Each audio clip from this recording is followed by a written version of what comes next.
قال النبی صلی اللہ علیہ وسلم حسین منی وانا من الحسین۔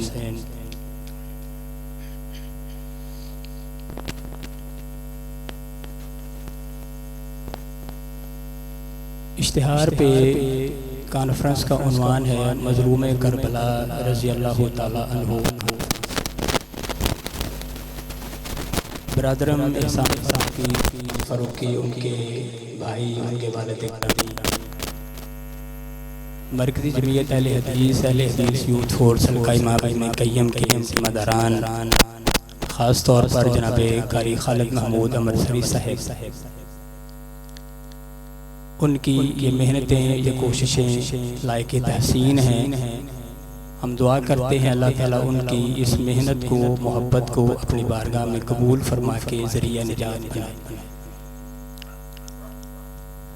گرامی منزلت مجاہد حضرت مولانا عبد المنان نورپوری صاحب، ناظم اعلیٰ مرکزی جمعیت اہل حدیث فیصل آباد تشریف فرما ہے، اور محبوب عوام جناب قاری بنیامین عابد صاحب حفظہ اللہ، وہ بھی تشریف لا چکے ہیں اور چند لمحات کے بعد انشاءاللہ ہمارے درمیان ہوں گے۔ کانفرنس چونکہ نہایت ہی سنجیدہ موضوع پہ ہے، ہمارے پڑوس میں ہمارے نوجوان بھائی کی اچانک وفات، اس نے ہمیں بھی دکھی کر دیا، اور سچی بات ہے کہ چونکہ ایک محنت ہوتی ہے، مہمان تشریف لائے ہیں اور موضوع بہت سنجیدہ ہے، اس لیے ہم اس پروگرام کو کنٹینیو کر رہے ہیں۔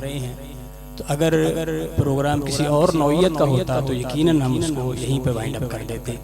لواحقین کے ساتھ انشاءاللہ ان کے غم میں ہم برابر کے شریک ہیں اور اپنے بھائی کی بخشش کے لیے دعا گو ہیں۔ مجھے حکم ہوا ہے کہ 10 محرم کو جو سانحہ پیش آیا 61 ہجری میں،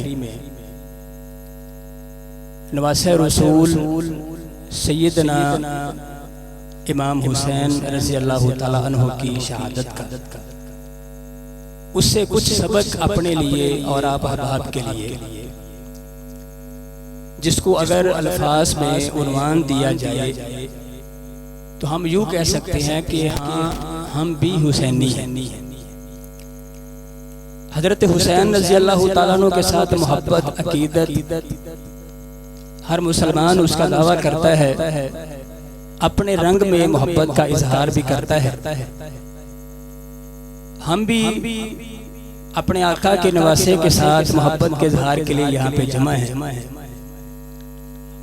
چونکہ ہمارے جو گرامی قدر مہمان جناب قاری بنیامین عابد صاحب حفظہ اللہ ایک مستند اور معتبر خطیب ہیں، شہادت حسین رضی اللہ تعالیٰ عنہ کے حوالے سے ان کی گفتگو یقیناً آپ حضرات کے لیے روح پرور گفتگو انشاءاللہ ہوگی۔ اس لیے میں جو مجھے عنوان دیا گیا اس کی 3-4 باتیں عرض کر کے آپ حضرات سے اجازت چاہوں گا۔ 10 محرم کو کرب و بلا کے میدان میں ملک عراق کے اندر نواسہ رسول صلی اللہ علیہ وسلم کو شہید کیا گیا۔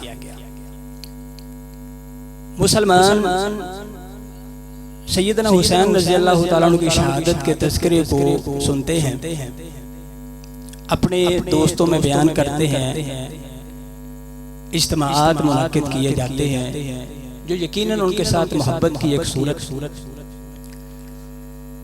اور اس عنوان پہ مظلوم کربلا کے مظلوم، جن کو کربلا کے اندر جن پہ ظلم ڈھایا گیا، سیدنا حسین رضی اللہ تعالیٰ عنہ۔ اگر بات کو میں شروع کروں تو یہ سمجھ لیں کہ حضرت حسین 61 ہجری میں کربلا کے میدان کے اندر بھی مظلوم تھے، اور حضرت حسین آج بھی مظلوم ہیں۔ کربلا کے میدان کے اندر ان کے سامنے جو کھڑے تھے کلمہ پڑھنے والے،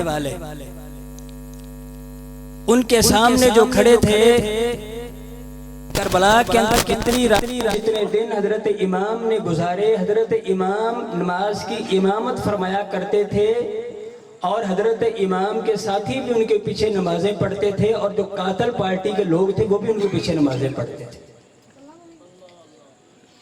اتنا ظلم کہ نبی اکرم علیہ الصلوۃ والسلام کے پاک خون کو کربلا کی تپتی ہوئی ریت پہ گرایا گیا، ان کی جانوں کے ساتھ کھیلا گیا. تو اس تذکرے کو پھر عام کرنا چاہیے، اس تذکرے کو بیان کرنا چاہیے. یہ تذکرہ ہمارے ایمانوں کو جلا بخشتا ہے، ہمارے ایمانوں کو روشنی دیتا ہے، ہمارے ایمان کو مستحکم اور مضبوط کرتا ہے. اور حضرت حسین رضی اللہ تعالیٰ عنہ کی شہادت وہ شہادت ہے کہ انسان اس کو سنے دل میں نرم ہوتا ہے. اور اس میں سے جو کچھ چیزیں جس کے ساتھ ہمارے ایمان کا تعلق ہے میں انشاءاللہ اس کرنے کی کوشش کروں. پہلی بات، حضرت حسین رضی اللہ تعالیٰ عنہ سے رات کی تاریکی میں مدینہ کے گورنر نے بیعت لینے کے لیے کہا کہ جناب آپ یزید کو حکمران بنا لیا گیا، آپ اس کی بیعت کر لیں. حضرت امام نے جب دیکھا کہ رات کی تاریکی میں مجھ سے بیعت کا کہا جا رہا ہے، ہم جو حضرت حسین کو دیکھتے ہیں نا ہمارے ذہن میں وہ جیسے ابھی ہمارے بھائی شہباز صاحب فرما رہے تھے، حضرت حسین چھوٹی عمر میں تھے، تشریف لا رہے تھے، گر رہے تھے، اٹھایا گیا. نبی علیہ الصلوۃ والسلام سجدے میں تھے تو کمر پہ سوار ہو گئے، بس سجدہ لمبا کر دیا. تو شاید لوگوں کے ذہن میں یہ کانسیپٹ ہے کہ حضرت حسین ساری زندگی ان کا بچپن میں ہی گزرا ہے. جب یہ بیعت ان سے لی جا رہی ہے، حضرت حسین رضی اللہ تعالیٰ عنہ اس وقت 50 سال سے زائد عمر کے تھے. اچھے برے کی تمیز، صحیح غلط کی پہچان، بہتر اور نہ بہتر کی جو ایک تمیز ہے حضرت حسین رضی اللہ تعالیٰ عنہ سے زیادہ کون جان سکتا تھا. جب رات کی تاریکی میں بیعت کا کہا گیا تو حضرت حسین فرماتے ہیں کہ ہمارے جیسے لوگ رات کی تاریکی میں بیعت نہیں کرتے. اگر میں نے بیعت کی تو میں دن کی روشنی میں کروں گا. پھر مدینہ منورہ سے چلے، حالات ان کے سامنے تھے، ان کے ذہن میں حضرت عثمان رضی اللہ تعالیٰ کی شہادت تھی کہ اگر ایسی صورت بنتی ہے میں انکار کرتا ہوں تو شاید مدینہ کے اندر کوئی خون ریزی نہ ہو جائے. مدینہ منورہ سے مکہ مکرمہ آئے اور مکہ مکرمہ سے پھر انہوں نے کوفہ کی طرف رخ کیا. مکہ جب جانے لگے صحابہ کرام نے روکا. اچھا یہاں پہ ایک جملہ اور بھی آپ سماعت فرما لیں کہ جب مدینہ سے مکہ سے حضرت حسین کوفہ کی طرف چلے ہیں تو صحابہ کرام نے روکا. آپ سنتے ہیں اس بات کو، صحابہ کرام نے روکا کہ آپ نہ جائیں. بات قابل غور ہے، حضرت حسین رضی اللہ تعالیٰ عنہ کو صحابہ نے روکا تھا کہ آپ کوفہ نہ جائیں. حضرت حسین کو اس لیے مجبور نہیں کیا کہ اب یزید کی بیعت کر لیں. یزید کی بیعت کا کسی سے آپ نے نہیں کہا، یہ کہا تھا کہ کوفہ والوں کے پاس نہ جائیں، کوفہ والے بے وفا لوگ ہیں، ہو سکتا ہے کہ آپ کی قدر نہ پہچانیں، آپ کی حفاظت نہ کر پائیں، تو آپ وہاں کا رخ نہ کریں. جب نکلنے لگے حضرت حسین تو نبی اکرم علیہ السلام کے نواسے نے جو بات ارشاد فرمائی، فرماتے ہیں کہ میں اس لیے یہاں سے جا رہا ہوں کہ کہیں مکہ مکرمہ کی حرمت میری وجہ سے پامال نہ ہو. سبق یہ ہے، پہلی بات میں حسینی ہوں. حسین وہ ہیں کہ جنہوں نے اپنے عمل سے مکہ کی حرمت کو، مدینہ کی حرمت کو لوگوں کے سامنے بیان کیا کہ اپنی ذاتی کسی وجہ سے مکہ کی حرمت پامال ہو، مدینہ کی حرمت پامال ہو، اس بات کو حضرت حسین نے کبھی گوارا نہیں کیا. اور ہم بھی آج 14 صدیاں گزرنے کے بعد اعلان کرتے ہیں، اس کائنات کے اندر، اس زمین کی دھرتی کے اوپر، نیلے آسمان کی چھت کے نیچے مکہ مکرمہ اور مدینہ منورہ سے بڑھ کر کوئی معزز شہر موجود نہیں ہے. اور ہم یہ سمجھتے ہیں کہ مکہ کی حرمت ہو، مدینہ کی حرمت ہو، مکہ کی حرمت کے لیے، مدینہ کی حرمت کے لیے اپنی جان کا نذرانہ پیش کیا جا سکتا ہے. نہ مکہ کی حرمت پر آنچ آنے دی جا سکتی ہے، نہ مدینہ کی حرمت پر آنچ آنے دی جا سکتی. یہ حضرت حسین کا اسوہ ہے اور ہم اس اسوہ کو لے کر چلے ہیں اور یہ دعویٰ کرتے ہیں کہ ہم حسینی ہیں. جس طرح حضرت حسین نے مکہ مدینہ کی حرمت کا لحاظ کیا تھا، اسی طرح ہم بھی مکہ مکرمہ کی حرمت کا پاس کرتے ہیں. ہم نے کبھی کسی اور طرف نسبت کی ہی نہیں ہے. لوگوں نے اور شہروں کی طرف نسبت کر لی اور شخصیات کی طرف بھی رخ کر لیا.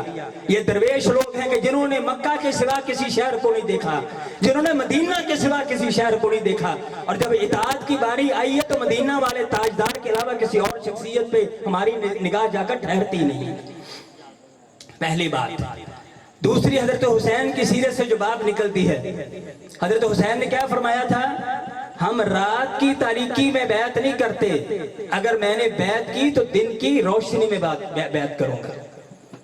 حضرات، الیکشن کے دنوں میں جب ہم مختلف پارٹیوں کو ووٹ دیتے ہیں، ہم سمجھتے دنیا داری کا معاملہ ہے، سب کو ہاں کر دی، جو آیا تینوں ووٹ دیں گے، جو آیا اللہ خیر کرے گا، جو آیا ہم تیرے لیے دعا کرتے ہیں، سب کو راضی کر کے بھیجا۔ رات کی تاریکیوں میں جس سے پیسے لے لیے اس کو ووٹ دے دیا۔ اسوہ حسینی یہ کہتا ہے کہ جب آپ کسی موقع پر ڈٹ جائیں پھر رات کی تاریکی میں کمپرومائز نہیں کرنا چاہیے، رات کی تاریکی میں اپنے ووٹ کی حرمت کو پامال نہیں کرنا چاہیے۔ جس شخص کو آپ سمجھتے ہیں یہ حکومت کا حقدار نہیں ہے، جس شخص کو سمجھتے ہیں یہ ایم این اے نہیں بن سکتا، جس شخص کو سمجھتے ہیں یہ ایم پی اے بننے کے قابل نہیں ہے، جس شخص کو اپنے دین اور دنیا کے لیے آپ بہتر نہیں سمجھتے، پورا ملک اس کے ساتھ کھڑا ہو، آپ ڈٹ جائیں اس کے انکار کے ساتھ اور دعویٰ کریں کہ میں رات کی تاریکی میں اپنے ووٹ کو نہیں بیچوں گا۔ جس کو غلط کہہ دیا اس کو دن کی روشنی میں بھی غلط کہوں گا، جس کو غلط کہہ دیا اس کو رات کی روشنی میں غلط کہوں گا۔ ہر ایک کے ساتھ وعدہ نہیں کرنا، یہ اسوہ حسینی ہے۔ جس کو ماننا ڈنکے کی چوٹ پہ مانا، حضرت امیر معاویہ کی بیعت کی ڈنکے کی چوٹ پر کی، یزید کو نہیں مانا ڈنکے کی چوٹ پر نہیں مانا، چھپ کر اس کا انکار نہیں کیا، ڈٹ کر اس کا انکار کیا اور بالآخر اپنی جانوں کا نذرانہ پیش کر کے کہہ دیا کہ ہم جس کی بیعت نہ کریں اپنی جان دے سکتے ہیں، اپنے ووٹ کی بھی حرمتی کبھی نہیں کر سکتے۔ ہر کینڈیڈیٹ کو ووٹ کا جھانسا دے کے ہر کینڈیڈیٹ کو وعدہ دلا کے چلے جانا یہ مسلمان کا شیوا نہیں ہے۔ ہاں میں حسینی ہوں، میں اپنے ووٹ کا تقدس بھی سمجھتا ہوں۔ اور یہاں یہ بات بھی ایک جملہ اور بھی ذہن میں رکھیں، یہ بیعت کی جو بات ہوتی ہے بیعت کی، انشاءاللہ جملہ آپ کے کام آئے گا۔ بیعت کا معنی ہوتا ہے وعدہ کرنا، اور جو خلیفہ ہو، خلیفہ شرعی خلیفہ، اس کی بیعت کر کے نہیں توڑنی چاہیے، اس کی بیعت کر کے نہیں توڑنی چاہیے۔ یزید کی بیعت وہ بیعت خلافت نہیں تھی، یزید کی بیعت کا معنی ووٹ ہے۔ جیسے ہم کسی کو ووٹ دیتے ہیں، اسمبلی میں کوئی ممبر کسی کو ووٹ دیتا ہے، اب اس ہماری قومی اسمبلی میں بہت سے لوگ ہیں جنہوں نے عمران خان کو ووٹ نہیں دیا، کیا وہ کافر ہو گئے؟ جس نے عمران خان کو ووٹ نہیں دیا کہ اس کو قتل کرنا جائز ہو گیا؟ نہیں، اس کا نہیں موقع اس نے نہیں دیا۔ کوئی نواز شریف کو دیتا ہے، کوئی مسلم لیگ نون کو دیتا ہے، کوئی پیپل پارٹی کو دیتا ہے، کوئی پی ٹی آئی کو دیتا ہے، کسی کو پابندی نہیں ہے۔ حضرت حسین پہ کوئی پابندی نہیں تھی لیکن ظلم کا بازار بہرحال گرم کر دیا۔ تیسری بات، حضرت حسین رضی اللہ تعالیٰ عنہ جب مکہ سے نکلے کوفہ کی طرف، لوگ کہتے ہیں کیوں گئے جی کوفہ، نہیں جانا چاہیے تھا۔ بھئی آپ کی سوچ ہے نا نہیں جانا چاہیے تھا، آقا حسین کی سوچ تھی کہ جانا چاہیے۔ ہم سمجھتے ہیں کہ وہاں پہ رہنا چاہیے، حضرت حسین کی سوچ تھی یہاں سے جانا چاہیے، اس لیے کہ ان کی سوچ، اور ہم تو کتنے بھلے لوگ ہیں، ہم سمجھتے ہیں ہماری سوچ کا کو پابند ہے۔ حضرت حسین کو ہماری سوچ کے پابند تو نہیں تھے، اللہ نے ان کو صاحب بصیرت بنایا، اللہ ذو الجلال والاکرام نے صاحب شعور بنایا، جن کی پرورش رسول اکرم علیہ السلام کی گود میں ہوئی۔ ان کی بصیرت پہ شک کرنا یہ مسلمان کا شیوا تو نہیں ہو سکتا۔ کیوں گئے کوفہ؟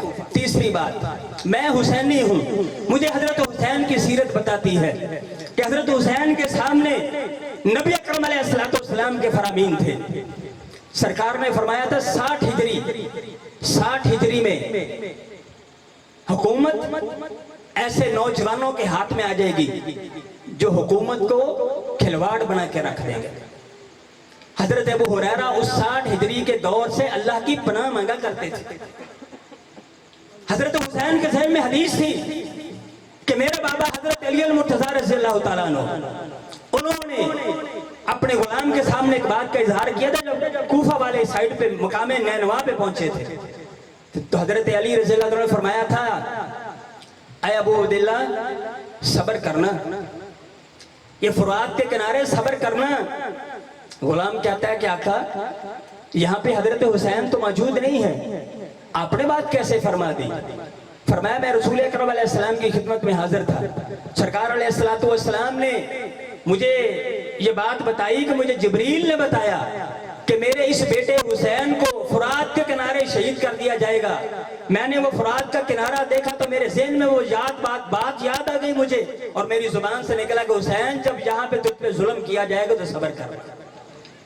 یہ حدیث حضرت حسین کے ذہن میں تھی، حضرت حسین کے ذہن میں یہ حدیث بھی تھی کہ سرکار علیہ السلام نے فرمایا آسمان سے ایسا فرشتہ آیا اس سے پہلے کبھی نہیں آیا تھا، اور اس نے آ کر مجھے یہ بات بتائی ہے، اللہ کے پیغمبر آپ کی امت آپ کے اس بیٹے کو شہید کر دے گی۔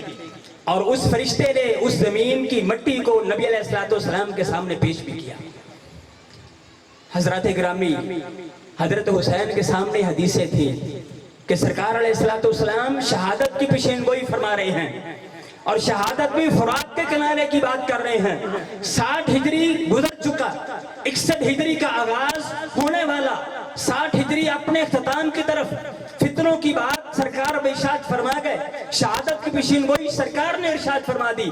حضرت حسین نے سب کے کہنے کے باوجود مکہ مدینہ کو خیر بات کہا، کوفہ کی طرف سفر کرنا شروع کر دیا۔ میں جس سے بات عرض کرنا چاہتا ہوں، حضرت حسین نے نبی اکرم علیہ السلام کی حدیث کو اہمیت دی، نبی اکرم علیہ السلام کی حدیث پر کامل ایمان رکھا، اور میں حسینی ہوں، اس لیے حسینی ہوں۔ آج میں بھی اللہ کے فضل و کرم سے، میں بھی میری جماعت بھی نبی اکرم علیہ السلام کی حدیث پر اعتماد کرتی ہے۔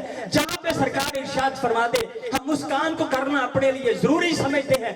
ہم سمجھتے ہیں کہ ہماری زندگی کا ایک مقصد ہے کہ نبی اکرم علیہ السلام کی حدیث پر ایمان لایا جائے، نبی اکرم علیہ السلام کی حدیث پر اس طرح یقین کیا جائے کہ جس طرح انسان کو اپنی سانس کے چلنے پر یقین ہوتا ہے۔ یہ اسوہ حسینی ہے کہ نبی اکرم علیہ السلام کی حدیث پر کامل اعتماد رکھا جائے، کامل ایمان رکھا جائے۔ حدیث کو سامنے دیکھ کر ہاں فرمایا تو ہے نبی پاک علیہ السلام نے، مانتے کیوں نہیں؟ دیکھو جی ساڈیاں مجبوریاں نے، اب حدیث پہ عمل کریں گے۔ سرکار نے فرمایا داڑھی رکھنی چاہیے، مومن کے چہرے پہ داڑھی ہونی چاہیے، فرمایا ہے سرکار علیہ السلام نے، آپ کے چہرے پر بھی تھی، بھئی تم نہیں رکھتے کی کریے جی، بس پھر دنیا داری ہے، داڑھی رکھیں گے تو بڑھے ہو جائیں گے، داڑھی رکھیں گے تو شادی نہیں ہو پائے گی، داڑھی رکھیں گے تو لوگ تماشا بناتے ہیں، لوگ مذاق کرتے ہیں۔ داڑھی رکھنے سے تجھے مذاق ہونے کا، مذاق سننے کا تجھے تیرے اندر حوصلہ نہیں ہے، لیکن جو داڑھی منڈوا کے تو نبی کی سنت کے ساتھ مذاق کرتا ہے، کبھی اس کی تم نے گہرائی کا جائزہ لیا کہ تم کیا کام کر رہے؟ نبی اکرم علیہ السلام کی حدیث آ جائے، سر تسلیم خم کر دیا جائے۔ یہ اسوہ حسینی ہے کہ سرکار علیہ السلام کی حدیث پر کامل اعتماد ہو، کامل ایمان ہو کہ سرکار نے جو فرمایا وہ نعرہ تکبیر، بلبلہ قرآن، حضرت مولانا قاری محمد بن یمین عابد صاحب، حضرت مولانا قاری محمد بن یمین عابد صاحب، نعرہ تکبیر، مسلک حدیث۔ اہلا و سہلا مرحبا۔ آپ کے محبوب خطیب تشریف لا چکے، اور انشاءاللہ وہ نماز کی ادائیگی کے بعد انشاءاللہ یہاں پہ تشریف لائیں گے، آپ حضرات سے مخاطب ہوں گے۔ حضرت حسین رضی اللہ تعالیٰ کو صبح کی 9 محرم کی رات میدان کربلا، حضرت حسین رضی اللہ تعالیٰ انہوں نے اپنے جتنے بھی ان کے احباب تھے، ان کے قافلے کے شرکاء تھے، ان کو اپنے پاس بلوایا۔ حضرت حسین فرماتے ہیں کہ جو حالات بنتے جا رہے ہیں آپ حضرات کے بھی سامنے، میرے بھی سامنے، یہ لوگ میری جان کے دشمن ہیں، تو اگر میں یہاں پہ رہوں گا یا آپ کا پیچھا نہیں کریں گے تو میں آپ کو اجازت دیتا ہوں جو جانا چاہیے وہ چلا جائے۔ 9 محرم کی رات، ہر شخص کو پتہ ہے کہ کل جو سورج طلوع ہوگا پتہ نہیں ہماری زندگی باقی رہے گی یا ہم شہادت کی آغوش میں جا سوئیں گے۔ تاریخ کی روایات میں ہے چراغ بجھا دیا گیا، اور کچھ دیر کے بعد جب چراغ کو دوبارہ روشن کیا گیا تو جتنے افراد وہاں پہ موجود تھے سارے کے سارے اسی جگہ پہ بیٹھے ہیں، اور انہوں نے کہا آقا حسین آپ کے ساتھ چلے ہیں۔ جب آپ کے ساتھ کا اعلان کیا تو اب درمیان میں بے وفائی کر کے نہیں جائیں گے، اب ہماری جان کی کوئی حیثیت نہیں، ہم آپ کے ساتھ ہیں، زندہ رہیں گے تو آپ کے ساتھ رہیں گے، زندگی میسر آئی آپ کے ساتھ مدینہ جائیں گے، اگر زندگی نے وفا نہ کی تو